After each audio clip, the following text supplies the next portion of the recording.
Ketika kecantikan membawa wanita ini pada penyiksaan yang luar biasa. Ini serem banget guys, kalau kalian gak kuat, mendingan skip dari sekarang. Namanya Junko Furuta, lahir di Jepang pada tahun 1971. Dia dikenal sebagai siswa SMA yang pinter, cantik, rajin, dan setiap pulang sekolah itu dia ada kerja part-time untuk nambah uang. Suatu malam dia lagi naik sepeda sekitar jam setengah 9-an, dan tiba-tiba ada laki-laki yang lari ke arah dia, dorong sepeda dia, dan akhirnya dia jatuh. Yang dorong tadi itu kabur buru-buru. Tiba-tiba ada salah satu teman dia yang teman SMA-nya gitu, namanya tuh Hiroshi.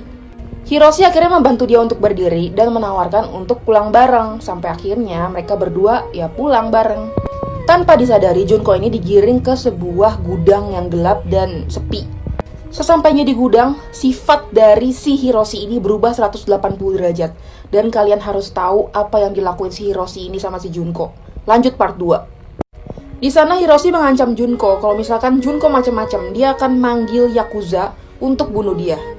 Karena dia bilang dia merupakan bagian dari geng itu. Sampai akhirnya Junko diperkosa dan dibawa ke sebuah hotel.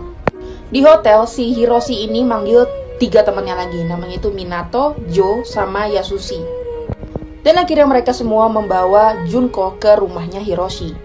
Di rumahnya orang tuanya Hiroshi ini gak berani bertanya macam-macam tentang siapa cewek itu. Karena orang tuanya juga takut sama Hiroshi karena dia ngaku-ngaku dia Yakuza kan. Nah kan orang tuanya si Junko ini kan nyari kan berhari-hari udah hilang. Sampai akhirnya lapor polisi. Hiroshi akhirnya minta Junko untuk telepon orang tuanya dan bilang menghentikan pencarian karena dia baik-baik aja. Padahal disinilah baru 44 hari penyiksaan mengerikan luar biasa yang dialami Junko Furuta baru akan dimulai. Siap-siap di part 3. Penyiksaan yang dilakukan Hiroshi dan teman-temannya ini bisa dibilang di luar akal sehat manusia, bahkan iblis. Mereka semua memperkosa Junko kurang lebih 400 kali guys secara total. Badan Junko itu akhirnya digantung di plafon dan dijadikan samsak tinju sama mereka. Kelopak matanya digunting, ditetesin lilin panas.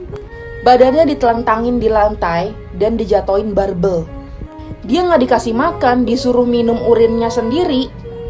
Bahkan disuruh makan kecoa hidup. Suatu hari juga pernah mereka ngajak si Junko ini main mahjong. Dan akhirnya Junko menang. Mereka makin kesel, akhirnya mereka numpahin cairan yang ada dalam korek api gas itu. Dan akhirnya kakinya Junko dibakar. Sampai akhirnya ada satu teman Hiroshi yang menyampaikan kasusnya ini ke orang tuanya. Dan orang tuanya lapor polisi. 2 polisi datang ke rumah Hiroshi. Dan kalian harus tahu apa yang dilakuin polisi ini. Lanjut part 4. Orang tua Hiroshi membukakan pintu dan akhirnya bilang ke polisi kalau misalkan di rumah mereka tuh gak ada apa-apa.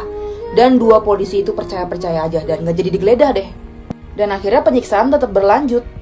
Sampai akhirnya di hari ke-44 si Junko ini udah gak bernafas lagi karena capek disiksa terus.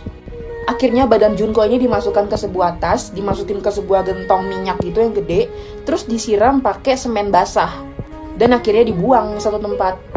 Awal dari kasus ini adalah ketika Junko menolak cintanya dari Hiroshi. Makanya dia kesel karena selama ini dia gak pernah ditolak cewek. Singkat cerita akhirnya dia ditangkap polisi dan dihukum cuma 20 tahun. Dan sekarang udah bebas. Teman-temannya semua ini lebih pendek, sekitar cuma 7-9 tahunan doang. Bahkan si Jo ini, yang ini, itu menikah dan punya anak.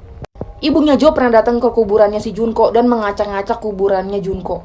Gila.